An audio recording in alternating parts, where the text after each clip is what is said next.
Hello guys, कैसे हैं आप लोग। गाइस, कल हम लोगों ने स्टार्ट किया था आईयूपीएससी नोमेनक्लेचर। आईयूपीएससी नोमेनक्लेचर में हम लोगों ने 2 डिग्री प्रीफिक्स कंप्लीट कर लिया था। 1 डिग्री प्रीफिक्स से स्टार्ट करना था। ठीक है, अब हम लोग आज 1 डिग्री प्रीफिक्स से स्टार्ट करते हैं। हम लोग एक एक करके देखते हैं। 1 डिग्री प्रीफिक्स में बेसिकली 4 पढ़ने हैं। बस यहां लिखते हैं 1 डिग्री प्रीफिक्स।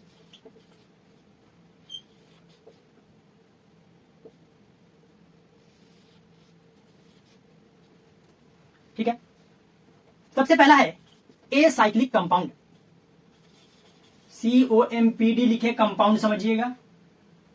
दूसरा लिखे साइक्लिक कंपाउंड, बाईसाइक्लो कंपाउंड, और स्पाइरो कंपाउंड। बस ये 4 तरह के कंपाउंड होंगे तो 1 डिग्री प्रीफिक्स की बात करेंगे। उसमें भी केवल 3 ऐसे हैं जिसमें 1 डिग्री प्रीफिक्स का यूज होगा। ए साइक्लिक कंपाउंड में 1 डिग्री प्रीफिक्स यूज नहीं होता, इसलिए इसको कट कर दिए। ए साइक्लिक का मतलब ओपन चेन वाला। ए साइक्लिक मतलब ऐसा कंपाउंड जो ओपन चेन वाला हो, मतलब ऐसा चेन कुछ। ये सब ओपन चेन है, ये सब ओपन चेन है ये। और साइक्लिक का मतलब वो साइकिल वाला चेन, तो ये साइकिल वाला चेन हो गया। ये ऐसा चेन है जिसमें साइकिल मौजूद है, मतलब एक रिंग है तो रिंग वाला साइकिल कहलाता है। ठीक है बच्चे, फिलहाल हम लोग साइक्लिक के बारे में पढ़ते हैं। ये ओपन चेन है, तो ओपन चेन में कोई भी 1 डिग्री प्रीफिक्स यूज नहीं होता। 2 डिग्री प्रीफिक्स के बाद डायरेक्ट वर्ड रूट यूज होता है।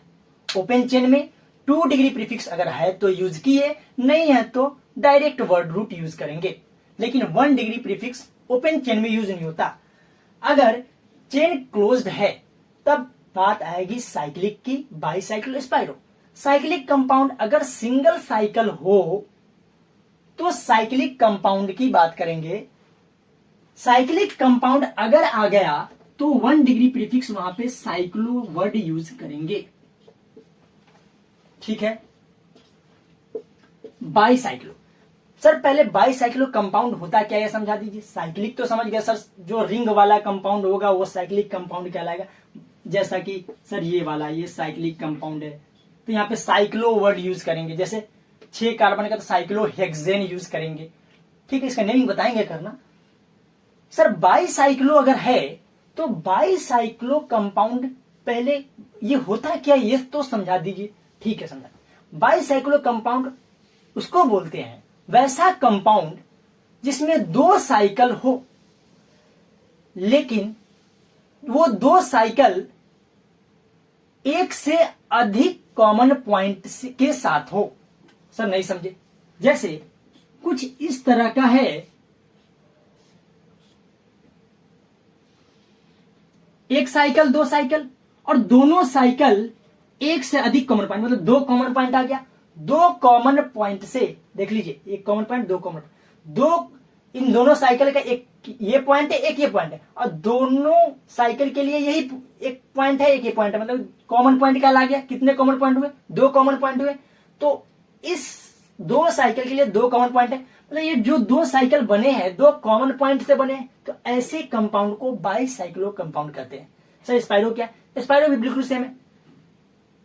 स्पाइरो के बारे में कहा गया ऐसे 2 साइकिल, किसी भी कंपाउंड में 2 साइकिल हो लेकिन कॉमन पॉइंट केवल एक हो, ओनली 1। सर कैसे? नहीं समझे। ठीक है, समझाते हैं बच्चे। जैसे ये वाला एक साइकिल ये वाला है, एक साइकिल ये वाला, कॉमन पॉइंट बस ये है। सर कुछ और भी एग्जांपल दीजिए। ठीक है, देते हैं।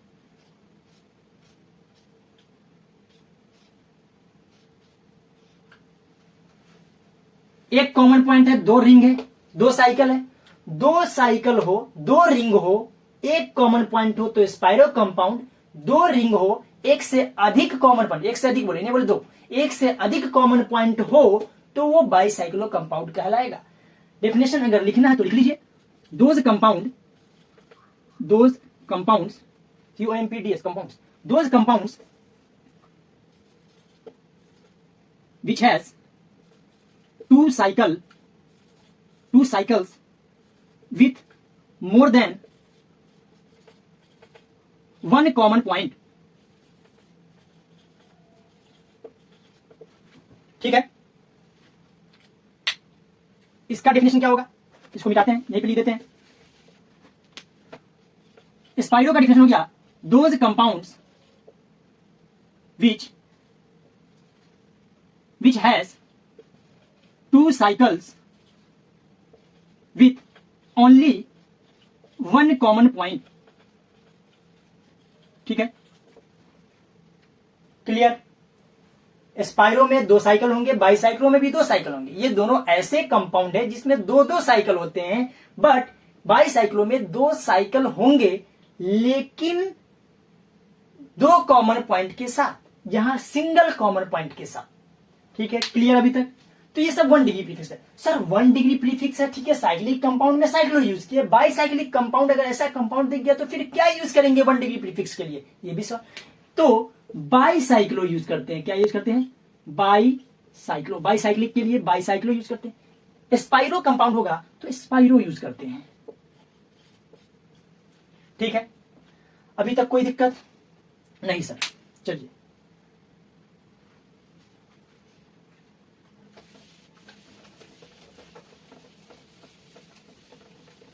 अब बात करते हैं हम लोग वर्ड रूट की। 1 डिग्री प्रीफिक्स हो गया, हम लोग ने 2102 को फॉलो करना है, 2102 के ऑर्डर में ही नेमिंग करना है।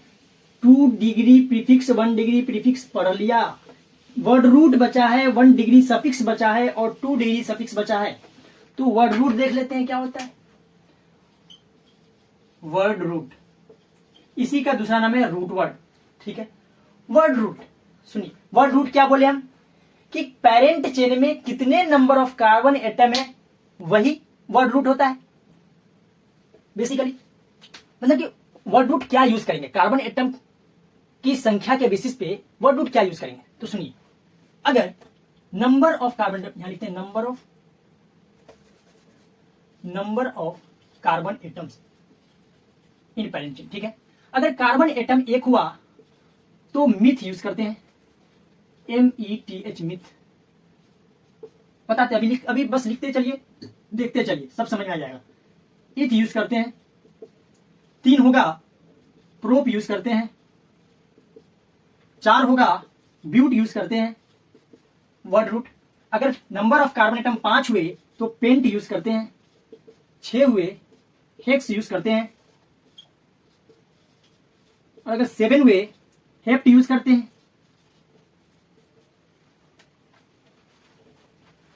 8 हुए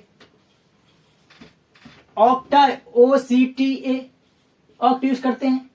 9 हुए तो NONA। 10 हुए डेक। 11 के लिए अनडेक। 12 के लिए डोडेक। 13 के लिए ट्राइडेक। इस तरह से अगर 20 आ गया, 14 के लिए टेट्राडेक, 15 के लिए पेंटाडेक, 20 आ गया तो आइकोस यूज करते हैं, EICOS आइकोस। फिर ए यहां भी देंगे ब्रैकेट में, जहां सब जगह ए ब्रैकेट में दे रहा है। इस तरह से 30 आ गया, ट्राइकॉन्ट यूज करते हैं 30 के लिए, TRICO।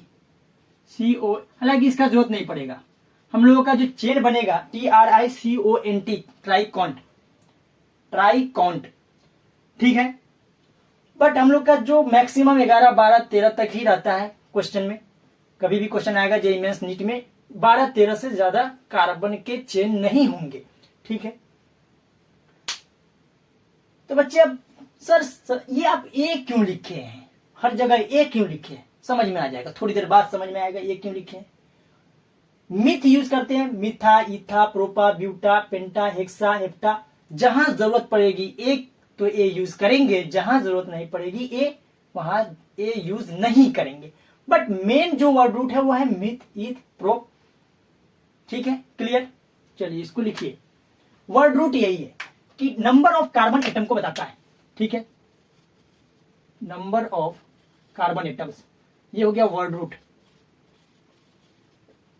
मतलब एक नंबर ऑफ कार्बन एटम होंगे तो वर्ड रूट क्या यूज करेंगे, दो होंगे तो क्या यूज करेंगे, बस यही बताता है वर्ड रूट केवल केवल नंबर ऑफ कार्बन एटम पे डिपेंड करता है। चलिए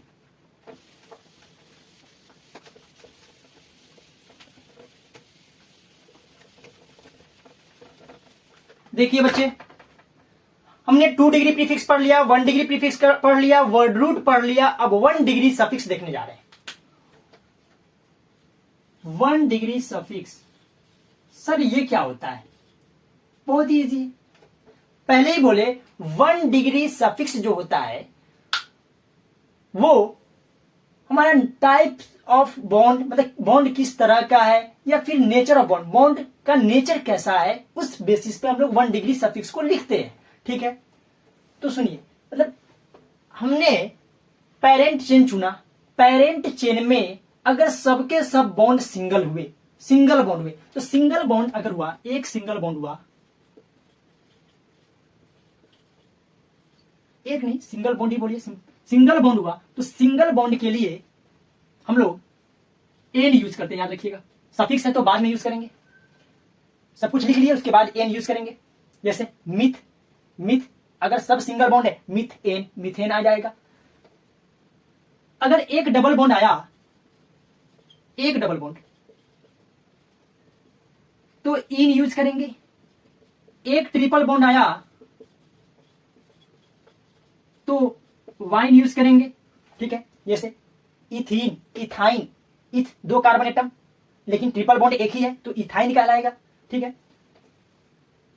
और अगर एक double bond, sorry 2 double bond हुआ, 2 डबल बॉन्ड हुआ तो डाई इन कहलाएगा।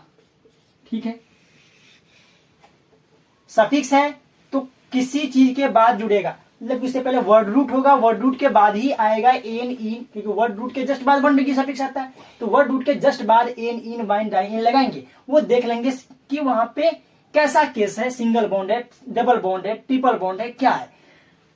सर अगर 2 ट्रिपल बॉन्ड हुआ, कभी नहीं होगा, C triple bond C triple bond C, 2 लगातार ट्रिपल बॉन्ड हो सकता है, नहीं होगा। सर अगर ऐसा हुआ, कुछ कहा गया, ऐसा ऐसा तो पॉसिबल है सर, हाँ ऐसा पॉसिबल, तब हम लोग क्या लिखेंगे, डाई वाइन, मतलब कि 2 ट्रिपल बॉन्ड हुए तो क्या लिखेंगे, डाई वाइन।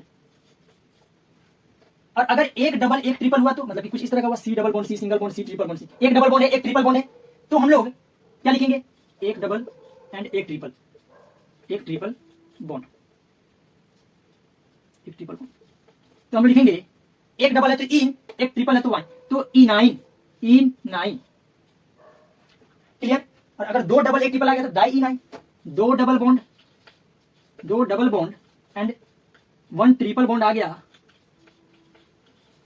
किसी चेन में, तो हम लोग बोलेंगे 2 डबल है तो इन, एक डबल के लिए 2 डबल के लिए डाइन, डाई का मतलब 2 होता है, डाई इनाइन। ठीक है, एक ई को गायब कर देते हैं, याद रखिएगा, स्पेलिंग देख लीजिए, इनाइन में ई एन ई, इन आइन, एक ई को गायब कर दिए हैं,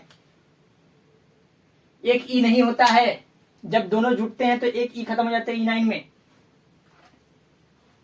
क्लियर, मिटा देते हैं।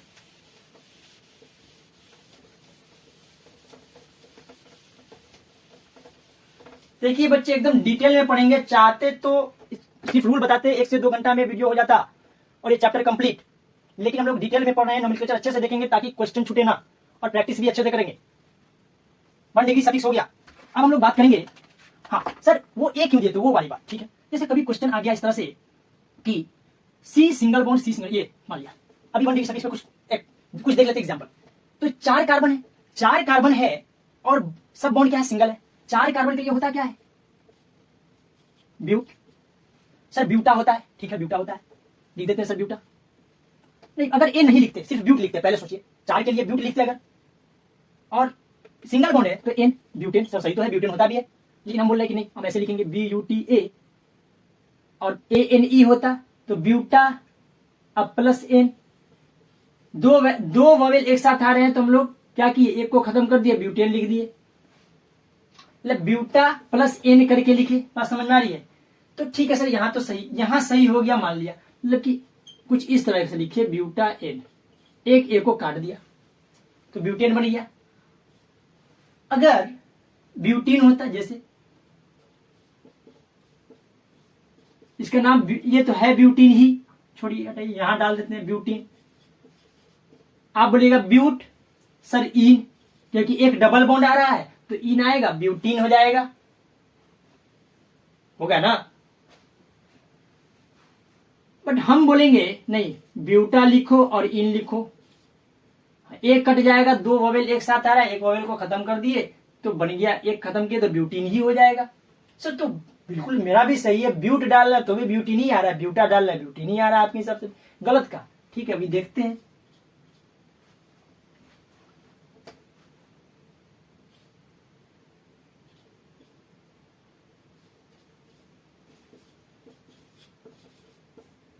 ब्यूट लिखे, वाइन लिखे, क्योंकि एक ट्रिपल बॉन्ड है तो ब्यूटाइन, क्योंकि सिंगल बॉन्ड सब था तो ब्यूटेन, एक डबल आया तो इन आता है, एक डबल के लिए ब्यूटीन लिखा, एक ट्रिपल आया तो ब्यूटाइन लिखा। मेरे हिसाब से अगर चले तो ब्यूट के लिए ब्यूटा था, क्योंकि बोले मिथा इथा सब में ए लगाए थे, तो उसी तरीके से ब्यूट के लिए ब्यूटा लिख दिया प्लस इन लिख दिए, एक चूंकि दो वोवेल एक साथ है, एक को खत्म कर दिए, ब्यूटीन हो गया। ठीक है, अब इंपॉर्टेंट है, देखिएगा दो डबल बॉन्ड आ गया। अब आप कहिएगा सर ब्यूट डाइन, क्योंकि दो डबल बॉन्ड है तो सर ब्यूट लिखते थे चार के लिए, तो ब्यूट डाइन ऐसे लिखिएगा तो गलत हो जाएगा, एग्जाम में गलत हो जाएगा। इसका आंसर होता है ब्यूटाडाइन, ब्यूटाडाइन। तो देख लीजिए, ए को ब्रैकेट में हमने डाला था, यहां ये भी सही है, ये भी सही है, तो ये अगर ब्रैकेट में न डालते, केवल ब्यूट याद कर लेंगे कि 4 कार्बन के लिए ब्यूट वर्ड रूट, 1 कार्बन के लिए मिथ, 2 कार्बन के लिए इथ, तो गलत हो जाएगा। जब ऐसा केस आएगा तो आप ब्यूट डाइन लिख कर आएंगे, आपका क्रॉस कर दिया जाएगा, ब्यूटा डाइन होगा। तो कब ब्यूटा आएगा? जब आप मिथा याद करेंगे, इथा याद करेंगे, 1 कार्बन के लिए मिथा, 2 के लिए इथा, 3 के लिए प्रोपा, 4 के लिए ब्यूटा, 5 के लिए पेंटा। ठीक है, इसलिए ए को ब्रैकेट में डाल दिया था कि जहां जरूरत होगी वहां यूज कर लेंगे। ठीक है, क्लियर? तो ब्यूटाडाइन होगा, ब्यूटाडाइन नहीं होगा, ध्यान रहे। देखिए बच्चे, अब हमने 1 डिग्री सफिक्स देख लिया, अब लास्ट है 2 डिग्री सफिक्स, आज का लास्ट, फिर कल देखेंगे।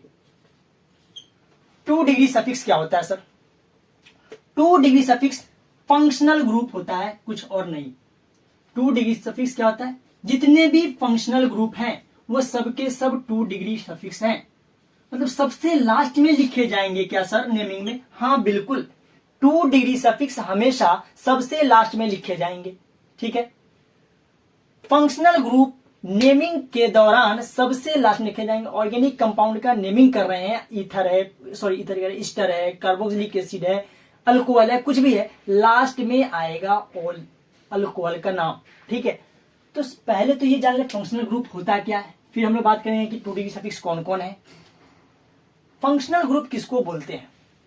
तो फंक्शनल ग्रुप वो ग्रुप है जो कार्बन चेन के साथ अटैच होते हैं, तो उसकी प्रॉपर्टी को डिफाइन करते हैं। तो लिखें, functional group is,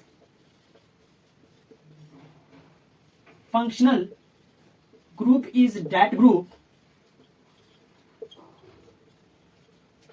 which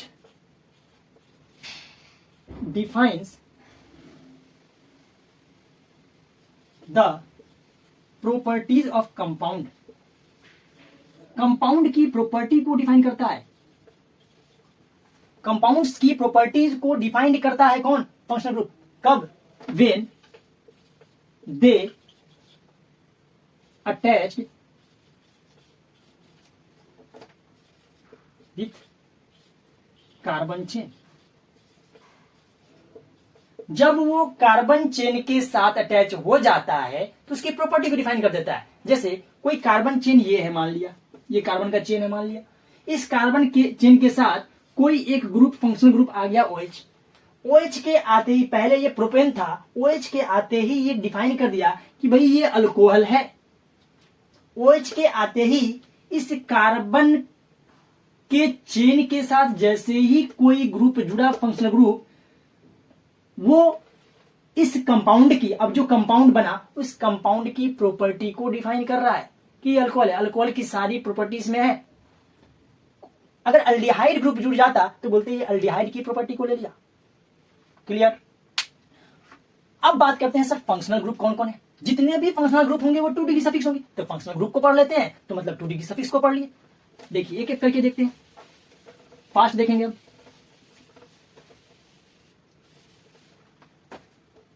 2 degree suffix में पहला अगर बात करें तो हमारा OH ही है, जिसको बोलते हैं अल्कोहल,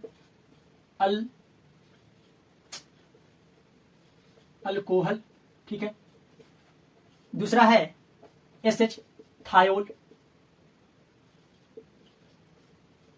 मतलब अगर कार्बन के चेन में OH दिखेगा तो अल्कोहल बोलेंगे, सफिक्स में अल्कोहल लिखेंगे। SH होगा तो थायोल बोलेंगे, मतलब कि हम लोग क्या लिखेंगे, थायोल लिखेंगे। बात समझ में आ रही है? तो ये SH जैसे दिखा। अब बताएंगे कि सफिक्स क्या जोड़ते हैं, प्रीफिक्स क्या जोड़ते हैं, तो बाद में जब हम लोग पढ़ेंगे फंक्शनल ग्रुप का, और फंक्शनल ग्रुप का जब नोमेनक्लेचर पढ़ेंगे तो हम लोग बाद में इसको देख लेंगे, ठीक है। तीसरा है अल्डिहाइड।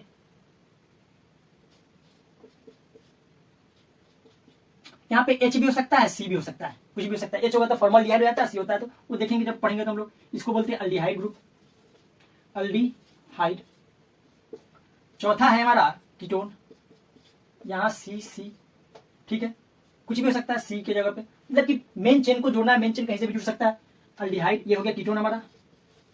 अल्डिहाइड और कीटोन को हम लोग क्या बोलते हैं, अल्डिहाइड और कीटोन जो है हमारे कार्बोक्सिल ग्रुप है, ठीक है।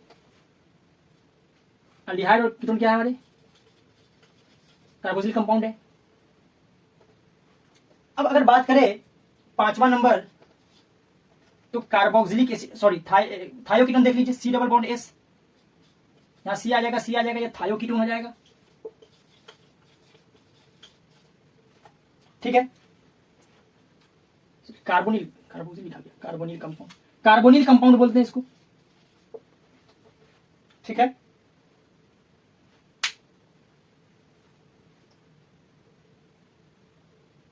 चलिए अब छठा नहीं 5वां, अब आगे देखते हैं बिटा करके।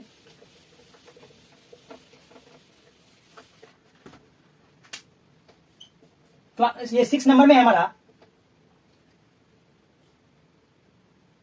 C डबल बॉन्ड OOH, ये ग्रुप होगा। C डबल बॉन्ड OH था तो अल्डिहाइड था, C डबल बॉन्ड OOH आ गया तो ये कार्बोक्सिलिक एसिड कहलाता है। क्या कहलाता है, कार्बोक्सिलिक एसिड, कार्बोक्सिलिक एसिड,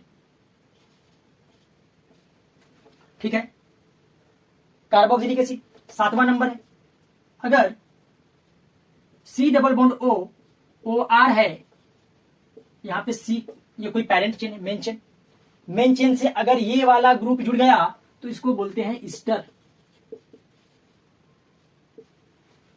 ठीक है। 8वां, ये हमारा C double bond O, carboxylic acid Easter हो गया। इसको बोलते हैं एसिड अमाइड। अगर C डबल बॉन्ड O से NH2 आ गया तो अमाइड कहलाएगा, एसिड अमाइड, ठीक है। 9 नंबर में C double bond O, X आ गया, यहाँ पे कुछ भी हो सकता है, X की जगह पे X मतलब हेलोजन, कुछ भी, फ्लोरीन, क्लोरीन, ब्रोमीन, आयोडीन, कुछ भी हो सकता है, तो एसिड हैलाइड बोलते हैं इसको। अगर ब्रोमीन होगा तो एसिड ब्रोमाइड, फ्लोरीन होगा तो एसिड फ्लोराइड, क्लोरीन होगा एसिड क्लोराइड। बात समझ में आ रही? तो इसको बोलेंगे एसिड हैलाइड। सब सेम है, C डबल बॉन्ड O ही सब में है, यहाँ OR आया, NH2 आया, X आया, सब ध्यान रखने का है, सब याद रखना है। 10 नंबर, ये सब 2 डिग्री सफिक्स है, लास्ट में जुड़ेंगे, जब नेमिंग करेंगे तो सबसे लास्ट में इसको लिखेंगे, ठीक है। अब बात करते हैं 10 में, C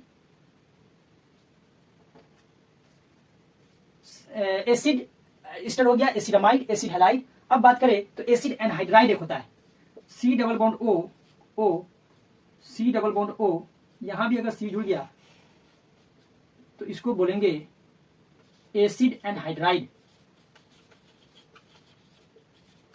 ठीक है बच्चे, क्लियर? लिख लीजिए, ये चारों चूंकि कार्बोक्सिलिक एसिड की तरह ही है, सी डबल बॉन्ड वो सब में आ रहा है, इसलिए इसको बोलते हैं डेरिवेटिव्स, इसी से डिराइव हुआ है, इसलिए इसको बोलते हैं derivatives of carboxylic acid. Derivatives of carboxylic acid, clear? चलिए,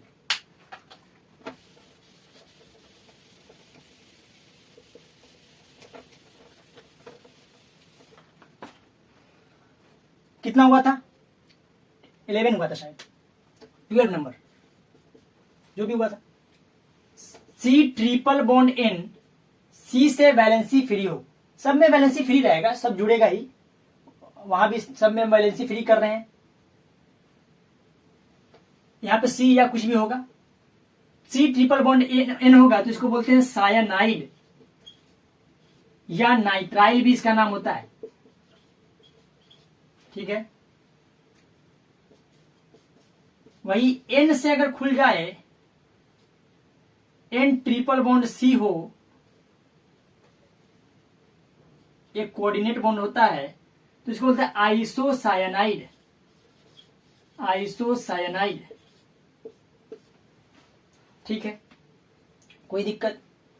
लगभग सब सफिक्स देख लिए, यही सब सफिक्स हमारे क्या होंगे, आएंगे, सब यूज होंगे हमारे नोमेनक्लेचर में, जब हम लोग आईयूपीएससी नोमेनक्लेचर करेंगे। अभी आईयूपीएससी नोमेनक्लेचर हमने किया नहीं है, जब नोमेनक्लेचर स्टार्ट होगा, सैचुरेटेड कंपाउंड सबसे पहले सैचुरेटेड का देखेंगे, फिर अनसैचुरेटेड का, फिर साइक्लिक का, बाईसाइक्लो का, स्पाइरो का, एक एक करके हम लोग नोमेनक्लेचर सबका नोमेनक्लेचर करेंगे, सबका नेमिंग करेंगे, और लास्ट में फंक्शनल ग्रुप का हम लोग नोमेनक्लेचर करेंगे। फिर आप देखिएगा ऑर्गेनिक कंपाउंड का टोटल नेमिंग करने आपको आ जाएगा, फिर कहीं कोई प्रॉब्लम नहीं होगा। ठीक है, तो आज हमने क्या देखा? प्रीफिक्स देखा, सफिक्स देखा, 2 degree prefix, 1 degree prefix, word root, 1 degree suffix, 2 degree suffix. आज के लेक्चर में बस इतना ही। ठीक है बच्चे, आप हमें कमेंट करके जरूर बताइएगा कि वीडियो कैसा लगा, और ये भी बताइएगा कमेंट सेक्शन में, जो भी डाउट होंगे कमेंट सेक्शन में जरूर डाल दीजिएगा आप। Thank you so much.